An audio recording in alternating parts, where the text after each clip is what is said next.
We're recording. Welcome to the May 21st, 2025 Finance Subcommittee of the Brookline School Committee. We have a abbreviated agenda today, covering some topics that were mostly topics that were held over from our meeting last week. So the first item on the agenda is review of gifts, and there are 6 gifts to cover, and then after that is grants, and there are 2 grants to cover. And I think before we get into gifts and grants, I think we're going to do 3 things before that. One is we're going to review what the finance policy has about gifts and grants. Second, I think, Susan, are you going to comment on the difference between gifts and grants, just so people understand why one would be in one bucket and one would be in the other? And then the third thing would be any disclosure of perceived conflict of interest that people would declare before we discuss these. So, Susan, is that, I think you nodded, right, that you can discuss gifts and grants. Do you want to start with that before we go into the policy? That might be helpful context for people. Sure. So some of the donations that we receive, and are not really grants, though the donor can call them a grant from their perspective. But really a grant is really kind of a formal construct that we use that requires certain things like follow-up reports back to the agency. It can have an application process and things like that. Usually donations are money that are given to you that you don't apply for.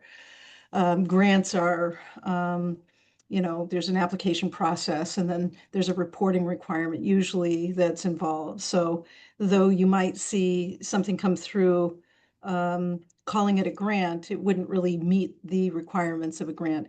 Also, from a financial perspective, a grant we would hold in a separate fund, and we would spend against that because we have certain reporting obligations usually associated with them. So I know there's a couple of these that came over, and they're like, we're awarding you a grant or whatever, but that's just their internal nomenclature, as opposed to what we would perceive or categorize as a grant versus a donation. Is that helpful? Yes, it is. Sorry, can I jump in for a second? It's Carolyn. And unfortunately, my connection cut out in the middle of what Susan was saying, so I missed some of it. I apologize. I'm really trying to make this meeting work, but it's an extremely difficult time for me. So I'm in my car and I lost my reception. So, I might have missed what you were saying, Susan, when you described. I guess I don't understand if, for example, with the days of, which was I had a question because it's listed as a gift, but it's all of the paperwork is a grant, and the BCF is a grant making organization, and so they applied for a specific grant from a grant program. Are you saying that you don't consider that a grant? No, we don't.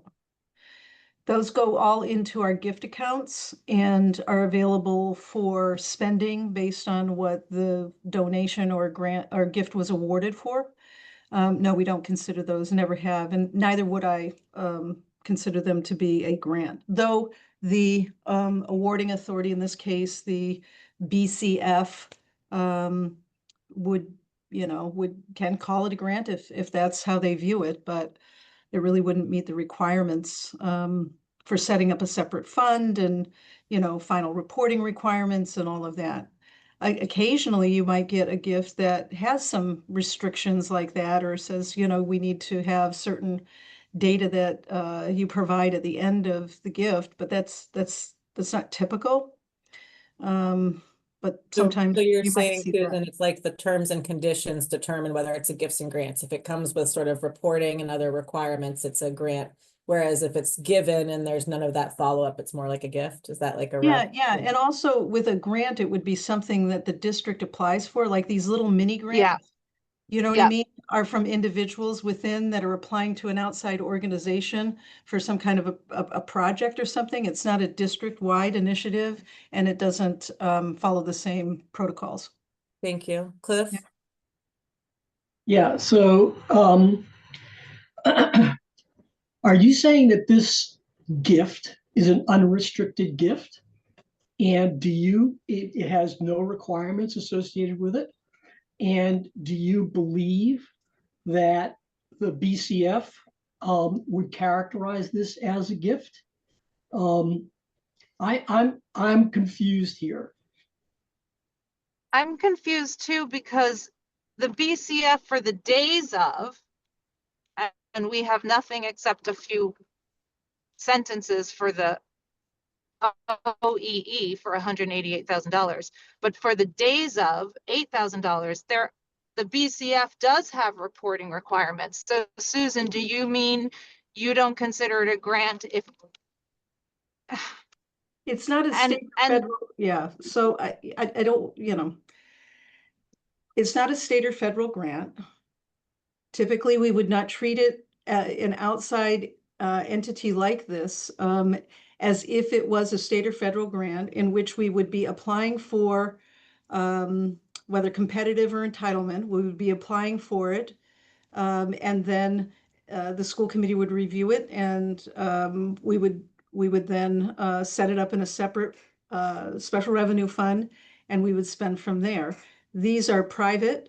They're not governmental types of grants. Occasionally, we might go after, but rarely, a competitive grant that was private, but that's very, very unusual. So how it is treated from a financial perspective is a grant we set aside in a separate fund to be expended. And typically, because they're federal or state, we have to submit final reports on the activity associated with the grant.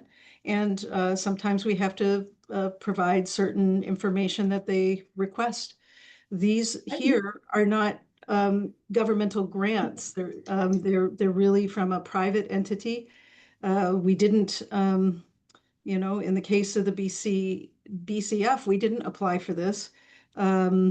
This is, so no, I would not consider it to be, set it up in a special revenue fund of the category of grant. sorry, so who's So we? Hold on, Cliff and Carolyn. Sorry. I sorry. need to, we're gonna stop this right now. We've heard about the Yeah, definition. So, and sorry, because I knew you Nope, should answer. Nope. Yeah, Nope, go ahead. we've heard about the definition that's being used, and we're gonna keep on going with the meeting. Okay, well, then I have questions about, I'll wait till you get to this gift. Yeah, that's fine. But- We're doing all the pre-work, Cliff. So Yeah, that's, but I will say that private organizations give grants. Okay, it's not just state or federal agencies that give grants. understood. And Keep going. and as long as you know that the BCF is going to characterize this as a gift and that there's no strings attached to it, I want to see that in writing. Let's keep going. Betsy, can you pull up the slides that I put together earlier?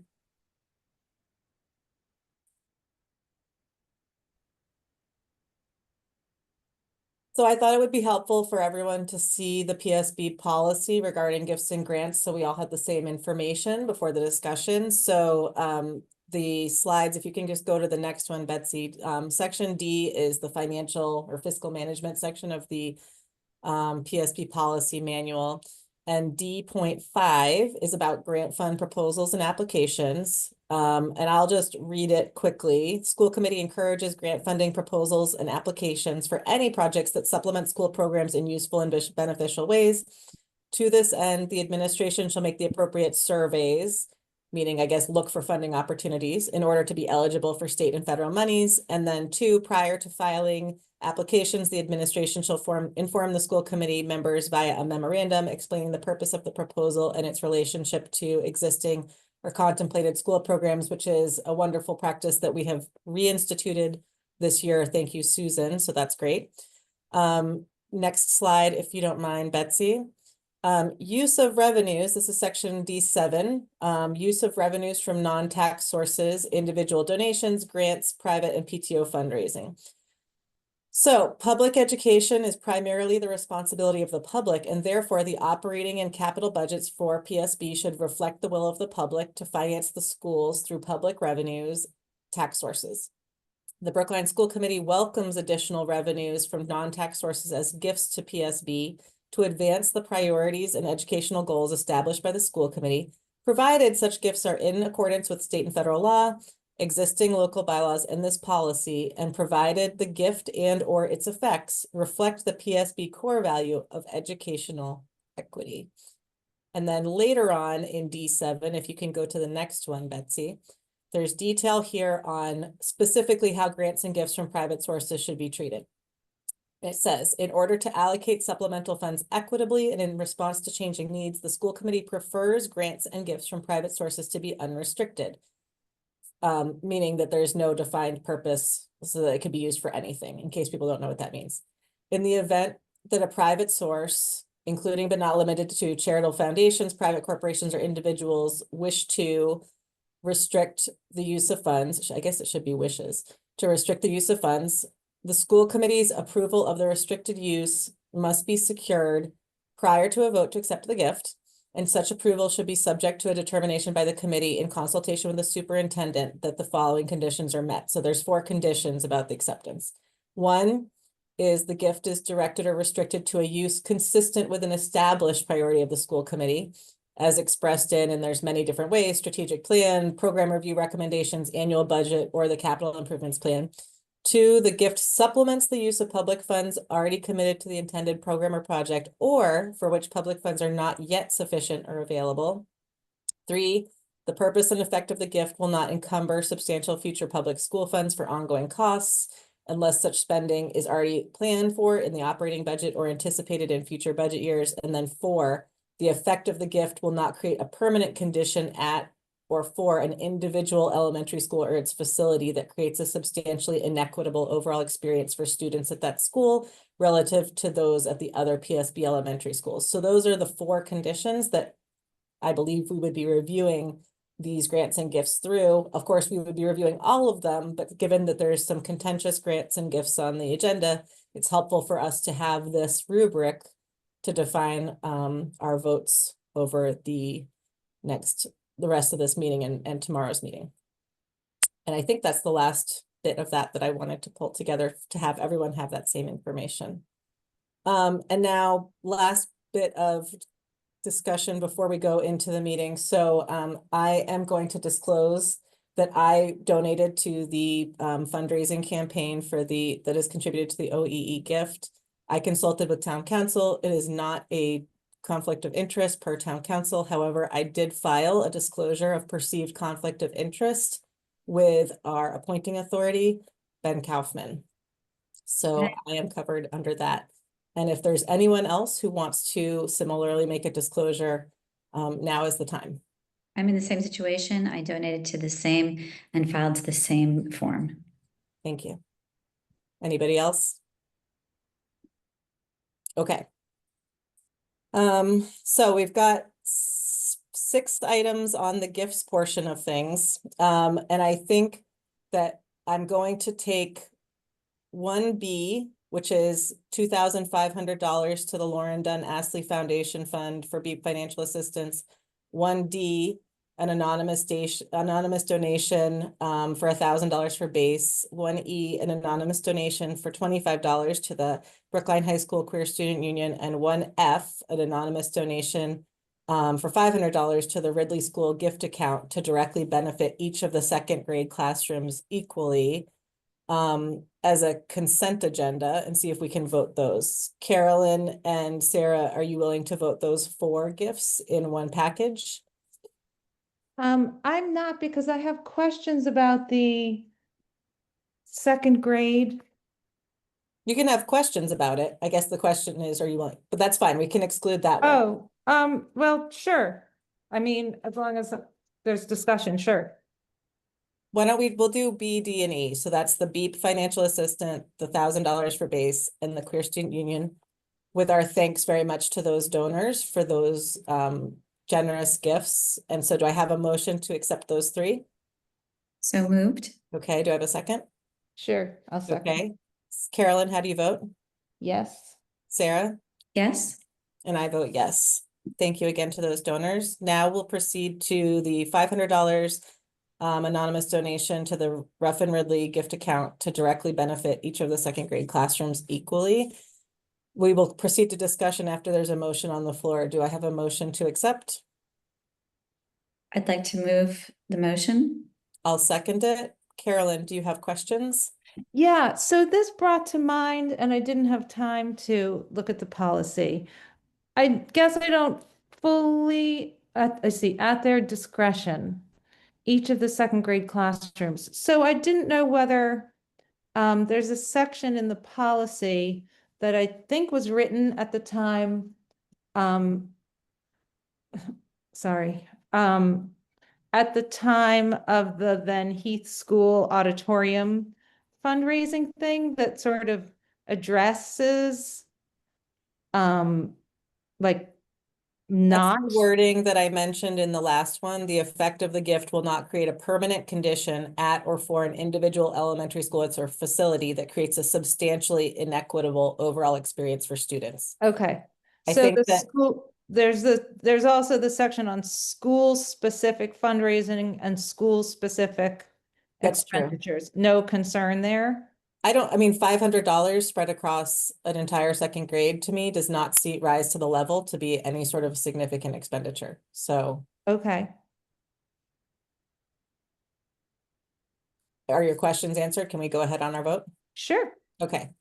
Sarah, how do you vote? Yes. Carolyn? Yes. And I vote yes. Next item on the agenda, we're going to go back to 1A, which is Brookline Community Foundation, $8,000. Oh, I want to pause before I get there and just say thank you to the anonymous donor for that generous gift as well. That's much appreciated. Brookline Community Foundation returning to 1A, $8,000 for the BHS Days of Programming.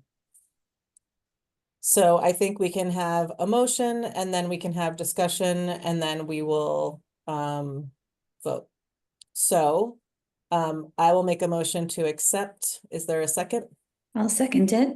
Okay. Do we have questions or discussion on the Days of gift?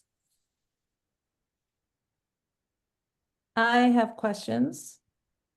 So going back to the starting off conversation, and is Cliff still here? Yes. Okay. I don't see his name. I guess I am confused, and this is, I'm not meaning to argue with Susan at all, but I'm literally confused by like, we're looking at a grant application that has all the usual questions of a grant application. It has a letter from the BCF that says, here's your grant. So I'm just confused, and I don't know that it matters, but perhaps it does very much matter with respect to what Cliff was asking. If it's, the BCF says it's a grant, and it has, the grant was filled out very specifically and granted, presumably, very specifically in response to the questions and answers.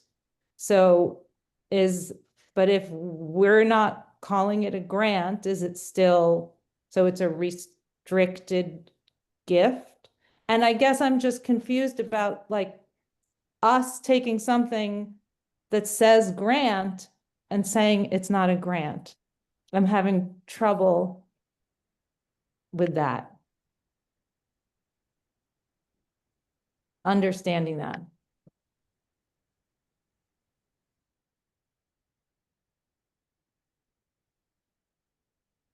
So the question is,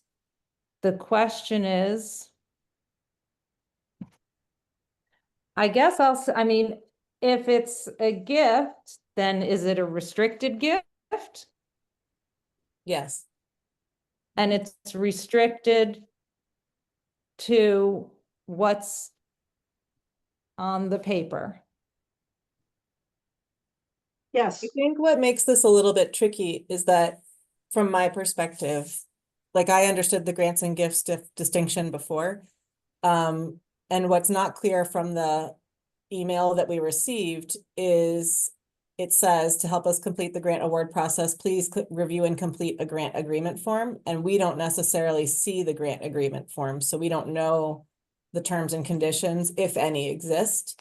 But Susan, it sounds like you're saying there are not terms and conditions on reporting and other things. It essentially is a restricted gift. Is that correct, that the BCF form does not have those obligations? I have never seen the BCF form, because it doesn't come to me, but perhaps it should. But so yes, you can, if any gift that you receive or donation, if is explicit for a purpose, then it would be restricted to that purpose. It's not, so there's differentiation in how you handle some of these funds when it comes to from a municipal finance standpoint, you treat them. And so I was trying to give you an understanding of Yeah. how that is, right? Policy wise, I don't think I don't read anything in your policy that really differentiates how you treat them. Correct. It's more how we treat them internally, in terms of whether they go into kind of a gift account, and or if it goes into a separate fund. So I think there's sometimes the terms are used, but they're not interchangeable. They mean one thing when you use the language in one sentence, and they mean something else in another. In this particular case, in all ways, if there are restrictions placed by the donor, this is why it's supposed to come to the committee, because you may say, these restrictions are not acceptable. An example might be, even with grants, sometimes grants, when they're written, require you to have matching funds. Well, the committee may not feel that that is something that they have the money to do, and it doesn't align with a goal or an interest. And so because it has that kind of a restriction or a requirement, you may say no to that grant, which is why best practice is to bring the grant applications to you in advance, especially if there's any kinds. And so I see that kind of consistent with your, the policy as it's written, and why that would be. But in this case, the donor is saying it's for this particular purpose. And so we couldn't then spend it on food service, right? We couldn't then go buy a bunch of basketballs with this money. It would be only granted for this purpose. So I think the conversation at the committee here is like, do you accept this grant for this particular purpose? Knowing that we cannot spend it for any other purpose. I And think your point, Susan, that grants and gifts are treated equally in the policy is important. They're presented as separately on our agenda, but in this conversation, it made me realize that that's really a distinction without a useful purpose. So to the extent that we don't necessarily know what the form looks like, it doesn't really matter that much. And BCF is certainly a known quantity. So Carolyn, regarding the Doris programming, do you have questions specific to the substance of the gift/grant? I do. I don't know if there's anybody here who can answer. So we have this information, and these pretty specific purposes. So the grant was requested for keynote speakers and faculty stipends. And the description is, sorry, I gotta find it. Funding, days of programming to empower social justice activism. The funding is for curriculum development, programming, establishing a comprehensive curriculum. And then in conversations that we've been having with Anthony Meyer, what we're getting is a very different information about the purpose of this. So I didn't see it as very different. My understanding from what Anthony wrote was that they're looking to, that there's been a lot of community feedback on Days of. And they want to rethink how they're presenting the information over all of the topic, not just doors, but all of the days of series. And this funding will allow them to carve out that time for people to do the work, to rethink the program. And So given the Right. negative reactions from, I'll say, not even negative reactions, the controversy that's happened for days of over the past 2 years, I would think that having this dedicated time for people to think about how to best achieve their objectives is valuable. So I am looking to support this myself. So Anthony's emails to us, let's see, on April 16th, he wrote, the grant would be to support us to reflect and rethink our days of. And then he wrote, I believe BHS needs to reflect on and reconsider the days of programming we've been offering, reduce the number of such days programs, determine a more viable, effective way to do this work. And he specifically said this is not so much about curriculum, but the grant is specifically says curriculum and provides a stipend to teachers for work that they describe as curriculum development and keynote speakers. So we have one person saying it's like he specifically said it's really not, it's less about curriculum development, and yet the application was specifically says comprehensive curriculum development and programming, and nothing about a summer workshop to reflect and reconsider. Like it's literally to execute the programs, and that's the description. So I'm trying to understand, it seems to me there's a disconnect here, and I would have concern about clarification. I also asked Anthony, maybe Susan knows, where there's money in here for keynote speakers. And the application referenced the keynote speaker from this past year. Can anybody tell us what that cost was and how that was paid for last year? I'm not sure how that's relevant to the decision, and I just want to be conscientious of time. It's almost 2:30 already, and I have a hard stop at 3. So I want us to keep moving on this, and if that question can be answered possibly for tomorrow night, but I want us to take a vote on this at this point. Okay, well, I have more comments. Then I would ask that you speed it up so that we can get to the vote. Okay, so you said before controversy. I would agree there was controversy. As a school committee, we received, I think, about 25 emails right before and right after the Doors Day this past year from really distraught parents and students. So I would say it was definitely negative. I would agree with that first word. And I can talk more about what some of those emails were, but maybe not in this time. And I think that there's a lot of concern about, what this has been. A lot of the emails were in response to Anthony's description of the program, that, acknowledging that it's causing discord, that it would potentially be hurtful to some students. He said we sometimes anger students.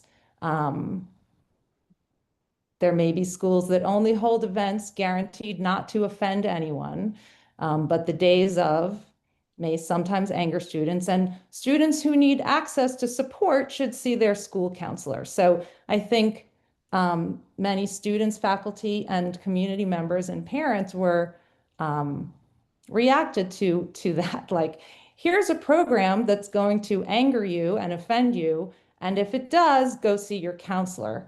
So the idea of further enabling that very specifically,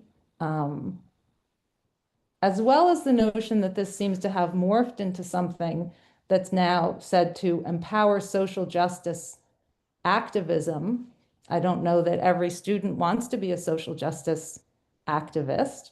I think this is, it was extremely controversial.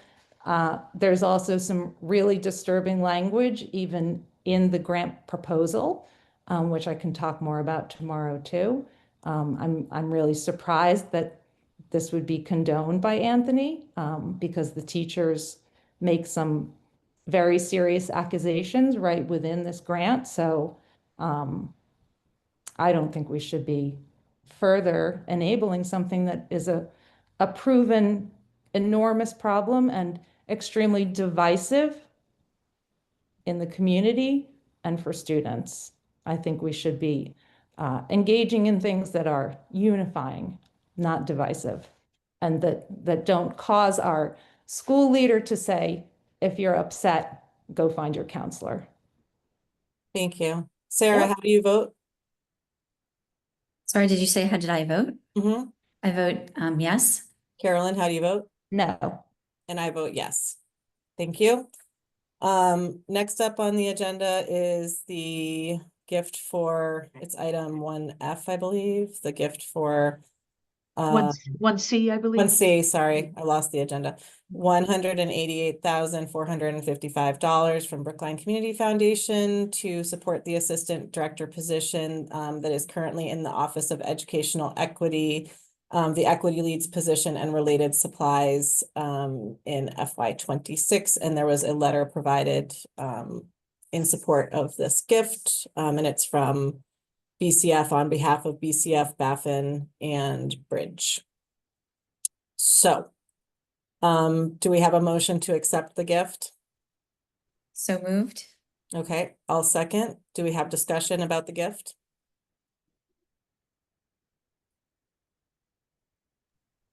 I have a question. Go Going ahead. back to the policy that states, gotta bring it up.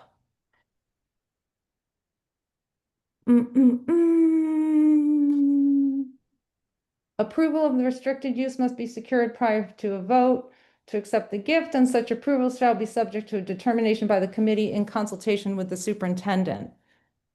Is Dr. Guillory here? Yes, Dr. Guillory, would you like to comment on the gift? And sorry, I'll finish I didn't Oh, realize. go ahead, sorry. Just, I know that at the select board meeting in April, when Dr. Guillory was asked about this by select board members during a conversation about our overall budget situation, my understanding of Dr. Guillory's recommendation was that he would not recommend accepting this money because it is one time and does not have a future source of funds. So, but I do think we need to, I'd like to understand the in consultation with the superintendent part. Dr. Guillory, are you available? Thank you. What's the question? The question was your recommendation regarding the gift from the BCF for the partial reinstatement of the role of the office, the assistant director of office, the assistant director of educational equity, and the other materials and supplies associated with it. So the policy states that the school committee will work in consultation with the superintendent on this? Yes, and Carolyn was citing a prior presentation or discussion that you had at select board in which you said you would not recommend it. Well, I said it's not a best practice to accept one-time monies for recurring costs, as we have discussed many times around our budget. But given that there would be runway for the committee and administration to work on this, and we have a funding source that's identified, it's really up to us to decide what would be in the best interest of the district for the upcoming year as such. So I'm happy to engage in that dialogue with the committee. What is the funding source that's been identified? I said it would be time it would give the administration and district time to identify such a funding source going forward. Okay, but there is not a funding source. Well, it's obviously not a funding source given that there are private dollars that are being utilized to fund it at this moment. So the way the policy is worded is it asks us to, it says, unless these conditions are met. So would, and this can also be for Susan, so would maintenance of this encumber future funds? Yes or no? This is a one-year gift. So while it is a staff position and the associated supplies, my perspective of it aligns with Linus's, which is that if everyone on the school committee and staff are in alignment and understand that this is a one-year gift and that there is no current plan past this 1 year, but as Linus says, it offers a runway towards considering what we want to do. Yep. And that's how I think it's reasonable to approach that third. Yep. So would maintenance encumber future funds? Maybe Susan, you could answer? I'm not sure what you mean by maintenance. Can you just, Well, I'm reading the policy. okay. So the policy says the school committee the approval shall be subject to a determination that the following conditions are met. The purpose and effect of the gift will not encumber substantial future public funds. So including but not limited to support or maintenance. So would maintaining the staff and program encumber future funds? I think the way that it is written, it doesn't, the money is not being donated with a requirement that it be funded in the future. So I don't think it's by voting it, you would be agreeing to have to continue with the program should you accept the gift. I don't read it that way. Okay, but I guess but so logically, Yeah. if we were to maintain an Office of Educational Equity after the 1 year, would that encumber funds? Would that cost money? If we were, Carolyn, it might. Right now, that's not the decision in front of you. The decision. Well, I'm reading the policy. So the As policy I am, as requires am I, us- Carolyn, and the we can policy read it. requires us to make a determination that the following conditions are met. Mm-hmm. And I'll So- tell you that in my reading, and we can all have our votes aligned to this accordingly, like we can look at this in my reading that we can say yes to confidently to all 4 of those. You might disagree, but that is my reading and my interpretation. Okay, and I'm asking the superintendent because that's who is supposed to consult with us on this. So thanks. So is there spending planned in the operating budget or anticipated in future budget years for an Office of Educational Equity and the programming specified in this? So you're asking if we have the FY27 budget created already? I'm reading the policy and No, but I'm trying to understand what the question is. Is that the Well, question? Is it anticipated in future budget years? That's what's in the policy. Carolyn, we don't have a budget for future years, so it can't be in there. Okay, well, then maybe I'm reading the policy, Mariah, so I'm responding to the requirements of the policy, Mhm. which basically says, don't take money, which we've done, which is exactly what got us into this situation in the first place, is using one-time money for ongoing expenses. And anybody can pretend that it wouldn't be looked for. I mean, you just said yourself, we would have a runway to find future funds for it. To consider and evaluate. I think that's the important thing, Carolyn. It's So not the one-time OEE money for was recurring funds. It's office- one-time money for one-time expenses. This is So a. I guess I just want to be clear, and we have Sarah is our new vice chair and representing the school committee on the override study committee. And we all know that there's going to be an override ask next May. And I would assume that Sarah, Val, and other school committee members want that override to pass. And we have a public trust problem right now. And if you want an override to pass, you need public trust. And you cannot play 3-card Monty with public funds or the public sentiment. You can't play games. You can't. Who are you accusing of playing games or 3-card Monty? Because it sounds like you're speaking to school committee members, and I'm sure you didn't mean to do that. I am saying that we need to conduct ourselves in a way that is prudent, responsible to the public, responsible to our own policy, And if we have a vice chair of school committee who's going to sit on an override study committee representing us and then have to go in to accept additional structural deficit when we had a fiscal year with a $2 million deficit that we had to use revolving fund reserves to dig out of, when we had an enormous Carolyn, can I just interrupt you? It's 2:40 and you're getting ahead of yourself. The question in front of you is whether to accept this gift, and you can vote yes or no. But to Well, cast the Mariah, entire I'm- future on the override, no. So Cliff, please go ahead and then we'll go to a vote. Thanks, Brian. So I guess the question I have is, if you accept this gift,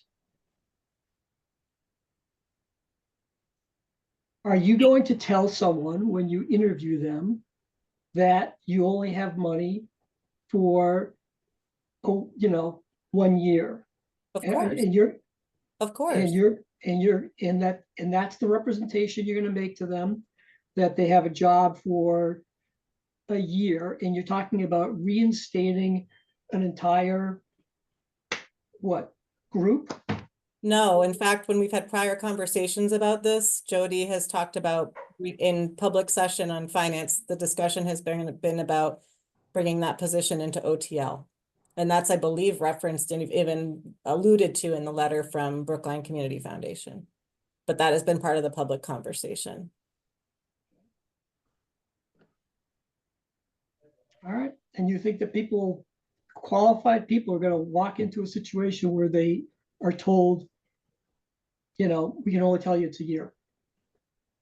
All I can tell you is I work in a grant world and we have people routinely funded on 1-year contracts. And that's the way that these things are responsibly done, Cliff, is people I thought this wasn't a understand grant. term contracts are term contracts. And at Yeah, this I thought- point, that would be all that the district could offer someone. I'm not HR, I can't speak to that, but I can say as a school committee member, it would be irresponsible for me to say that there would be this long-term guarantee. We can't bind a future school committee. And this is only a recommendation from finance to full school committee. This is not the vote of the committee. That will be tomorrow night. Fair enough. So with that said, we're going to take a vote. Sarah, how do you vote?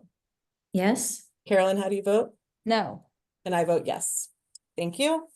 Next item on the agenda is, sorry, I lost the agenda again. Betsy, can you tell me what's the grants? It's the Summer Eats and the DESI? third quarter budget update Ah, okay. next. Wait, did we didn't do grants though. We didn't do grants. Okay. Oh, I'm sorry. Yes, I'm sorry. It's grants. Excuse Yep, me. so we will take those as a group. There are 2 grants. One is from Project Bread for Summer Eats Grant, which provides stipends for the summer programming for $3,000. And the second one is DESI's FY25 Early Childhood Special Education Program Federal Entitlement Grant, which is for $40,525, which funds support for students to participate in the summer program. Do I have a motion to accept these grants? So moved. Do I have a second? I will second. Sarah, how do you vote? Yes. Carolyn? Yes. And I vote yes. Next item on the agenda is the Q3 report. This is an update from last week because we had a couple of questions that Susan was going to prepare an update for. Go ahead, Susan.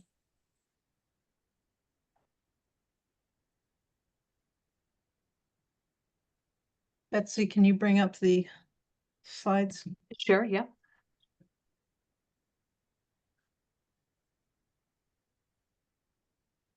These or your new ones, Susan? Oh, no, the ones that are the update, not this information. Yeah, there we go. Ah. All right, so you had asked for additional information. One of our hot spots the last 2 years has been in OSS.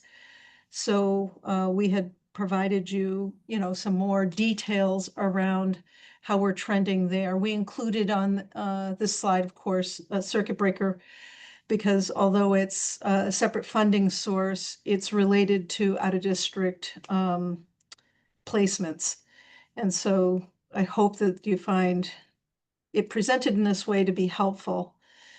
So really your tuition accounts, the first 5 accounts are really related to out-of-district tuitions, we have to report to the state, in these categories. And so therefore, we break them out in that way when we're budgeting.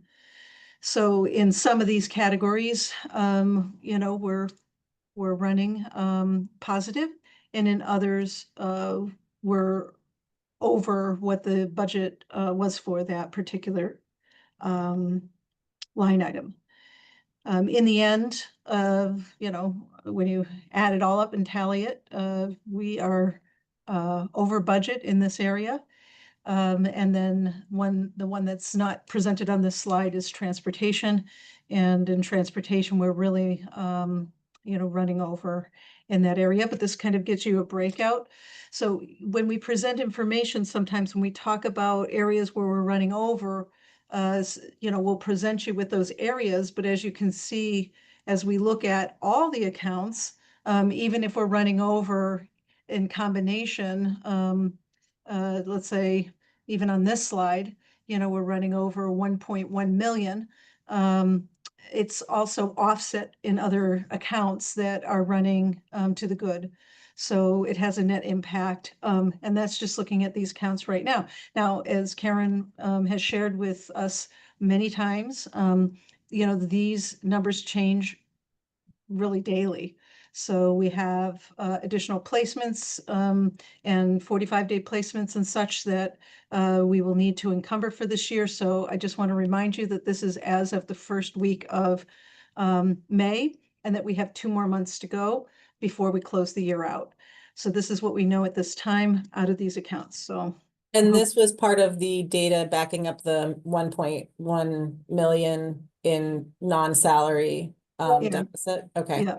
Do you have the information on comparing the Q2 plan closure versus the Q3 plan closure? The plan is still the same, that we would be But the using. dollar amounts have changed, right? So where are you drawing down from? I think that was the question. Well, on the salary side, it's because we implemented, as I had shared before, hiring freezes on certain No, positions. that wasn't, you were going to close using the materials fee, a portion of materials fee and a portion of the BEEP Yes. revolving funds. And you Yes. had X amount from BEEP and Y amount from base. And the question was, have those dollar amounts changed? And if so, by how much? Okay, I misunderstood what you were asking me for. I thought you were looking for this information. I can definitely provide that. I'll be giving you an updated report mid-June, so I can. Well, I think we're also, this is on the agenda for tomorrow night. Is it possible to just get that? I'm not here tomorrow Oh, night. that's right. I forgot. Okay. Yeah, I think it would be important, or even if you could just email it to the committee, just to understand what is the new plan, and not obviously for tomorrow, but like, what is the new plan? The plan would remain the same if everything remained the same, and it will not at this particular point. We had planned on using, I think it was 1.2 million out of BEEP, and material fees, not base, was the other fund. And we would still be using those same funds in order to be able to close the year out. But the amounts would change, and that's what I wanted to understand. So, yeah, and they'll change again in June. sure, but Q2 versus Q3, it's helpful to see the evolution, right? Okay. Yep. Okay. I didn't understand that's what I thought this was what you were looking for, so my apologies for No problem. for spending my time on this when you wanted something else. So well. Okay. Yep. So this is the rest. So this is the transportation piece, and as you can see, this one's really running in deficit too. But again, we have other accounts that are non-special education, non-student services that we're not spending money out of in order to be able to come down to this net number of overage. But there's no sense in spending time on this. You were looking for different information, and I thought this is what you were looking for. So I Okay. apologize for that. Interesting information. Thank you for sharing. Yeah. Why don't we go on to Would have been the easier to do that. other FY25 and 26 budget updates, and I think you have an update on base for us that you would like to Yes. share. I do. If you can go to the next slide, Betsy. Okay, so one of the areas that I thought there was questions on, and certainly is important to keep an eye on is base. I have met several times with the director of base to, monitor where they're at. When we presented this report 3 or 4 weeks ago, we were hopeful that the spring season would, would be, um, our enrollments would be much higher. And we knew at the time that, and gave a revenue estimate that if it was low, it would likely be this, and if it was high, it would be, the revenue would be that. So this, as we're getting closer to the close of the year and the spring, most of the spring programming and receipts have been deposited, at least through the 7th. This is where the revenue is at right now. So 645,000. And then there's revenue in process. In other words, they have been sent over to Treasury, but have not. Susan, do you think you can go quick through this just because we are Sure. running out of time? Yeah. Yeah. Okay, so let me just cut to the The chase. literal bottom line, yeah. Let me get to the chase. So net profit loss, we're running about $120,000 at a loss right now. The beginning balance of 123,895, at least at this moment, is sufficient to cover the deficit. However, once we close out the program, we're going to have some additional costs to pay out staff based on their contract for vacation and sick leave buyback. And so there's an exposure of about $30,000 for that.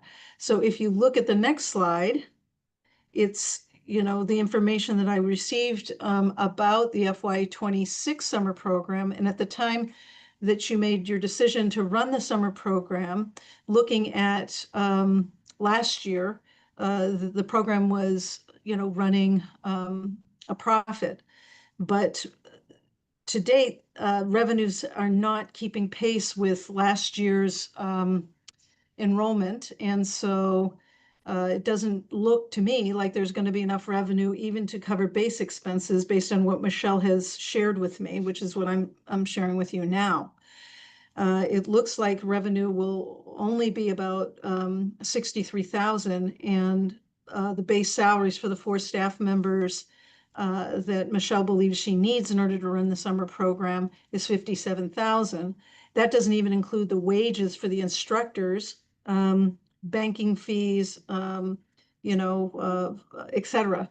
And so even without all of the information about these additional expenses that they'll bear, there isn't sufficient revenue that will be raised to cover the expenses for the summer program. So I wanted to flag this because, of course, we don't have money in the FY26 operating budget to pay for this, and there will not be a fund balance at the close of this year. And the last little bit of information here are the sunset tasks that are underway. And I just wanted to let you know that we have our eye in this and are actively working our way through it. So anyways, that's what this information is.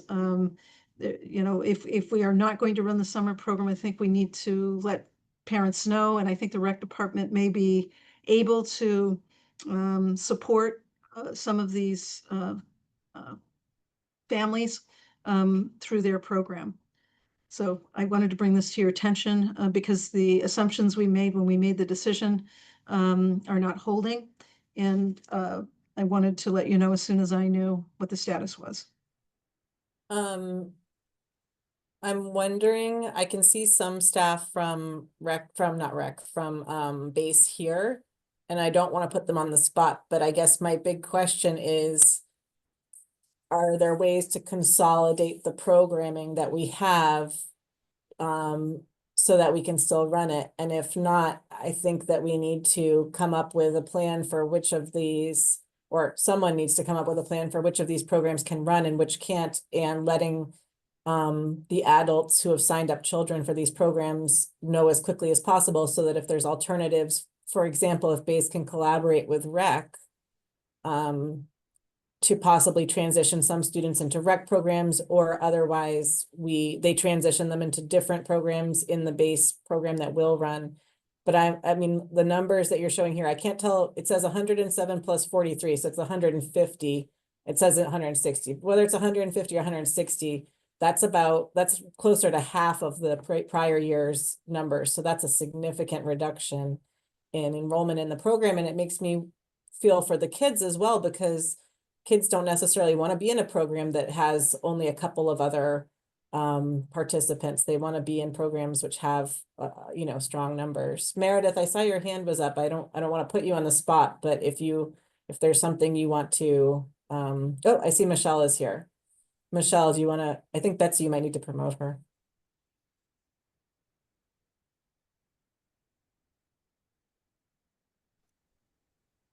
Hi, can you hear me? We can go ahead, Michelle. So my connection dropped as soon as Susan started talking about base. So I have not heard any of the conversation since that point until now. Are there any specific questions that I can answer? I see some things highlighted. I think, well, I'll just summarize quickly that Susan told us that basically the revenue, the revolving fund will be zeroed out at the end of FY25. At least that's the current projections. And that what you can see now is that the summer program is expected to have many fewer students than it did when we originally talked about sustaining base through the summer, because that was predicated on a strong model, or I'll say strong revenues, like as in previous years. And since those haven't materialized, my question is, can we consolidate some of these base programs, have people go into fewer programs, plus for kids who don't want those programs, offer them space, like work with rec to offer them space in rec programs. But I don't see, given the challenges, the net loss that's represented on this page, we don't have the funds to absorb a net loss. Our keeping it open over the summer was predicated on it being revenue neutral. And we don't want to wait until the last minute to put caregivers on the spot and have them not have other options. So I think some Yeah. decisions need to be made here really quickly. Okay. Comment on Well, that? we went as a staff met this morning and we put together an updated spreadsheet. I shared it with you and I shared it with Susan. I don't know if you've had a chance to look at it. We just found an hour ago that we were going to be at this meeting. So there is a spreadsheet, and we did offer, in addition to some of the children's programming, we did offer some adult programming. With the two items together, we believe that we will end up at the end of the summer with a positive balance. The remaining balance would likely only be like close to $4,000 for our fund balance. I I don't see why we can't run them. I mean, honestly, we have about half of our enrollment now. When I ran projections on comparing FY24 to FY25 month to month enrollment and revenue, we are just we have another 40% of people in the month of June that typically register. So we're still right in the heart of it. I think if we could report back to you in another week or two, I think we would have a much better, bottom line. But I do believe it's going to be positive. And I'm on my phone. My computer connection went down, so I don't have the spreadsheet that I just sent to you and to Susan. I don't know if you could share that. And then you could ask me some questions off of that. That might be helpful. I think that because that spreadsheet only came through right as the meeting was starting, like it came through at 2:00. So I Yeah. didn't get a chance to process it. But the only Okay. thing that I'm noticing is that, again, the spreadsheet lump sums together. First off, it includes a different number of projected in student participants than Mhm. it's shown here, even higher. But second, it doesn't break the programs down by attendance. And I really think, Michelle, that if you're trying to be, trying to end this on a positive note, that consolidation of programs is going to be necessary. So I do have a spreadsheet with the breakdown of all of the enrollments, day to day, week to week, all the expenses and everything like that. I definitely can share that with you. Meredith and I have been talking about some of the classes that the enrollment might be low. We may be able to cut those completely and consolidate a couple of registrations into some other areas that are going to help us. We're kind of right in the heart of accepting the registrations and trying to figure out, do we need to add more staff, take away staff? If we could just have another week or two, I think you would find that we're going to end up running with, positive balance at the end. Are there other questions from the subcommittee members on this topic? I do like the way that we're thinking about this, that we're talking ahead about ways to try to make sure that the students still get these classes. And I just wonder if this is a little bit of a longer conversation and there's an opportunity for us to keep on going on this, but not here in finance. It's on I think Betsy, we have a parking spot for this for tomorrow as well, right? I'm pretty sure. Yes, we do. Yes, Okay, I wasn't aware of that, but that's fine. I can be there. thank you. I think, and I'm not sure necessarily you need to be there. I think that we are gonna recap this conversation and maybe there needs to be more background work done. But I think that even the net projections shown on your spreadsheet show a net of $6,000. So it's quite on the razor's edge of profitability. And again, we just need to hold this all together. So Yep. yeah. Okay, well, we are at time. And I think we got through all of the items on the agenda, unless anyone has any. I really need to do the last item quickly. There's another item? Yeah, Okay. this is on the FY26. Oh, thank you. Yep. And this is informational, but I'd like for the school committee tomorrow night to vote this. So as you know, we went through our budget deliberation process, and as we were tallying up our reductions or our revenue enhancements, we did everything as if it was below the line. In other words, we said, here's our gap, and then the costs, we just, kind of tick down till we got to zero. But now we need to actually make the adjustments above the line, which then affects our revenue number, which is the number I will balance our budget to. And I wanted to make sure as we go into town meeting that our approved budget aligns with what will be on the warrant. So when we met last, the revenue allocation was, 142,148,452. And as you know, we have the public building reduction of 162. This is above the line. And then we have the benefit reductions that we're getting credit for, one for the position reductions and one for food service. Those actually all happen above the line. So this is the final number I got from Melissa this week. And this is the amount that will be on town meeting warrant. Doesn't change any actions that we've done. It's just some come through above the line and some of the reductions come below the line.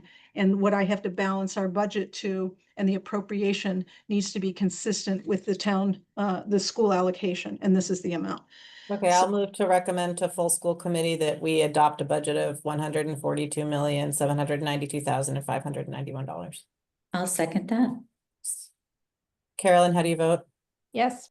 Sarah? Yes. And I vote yes. Thank you. You're welcome. Thank you. Okay, now I think we're done. Thank you, everybody. And we'll have our meeting tomorrow night at school committee to continue to go into some of these details. Appreciate it. Bye-bye.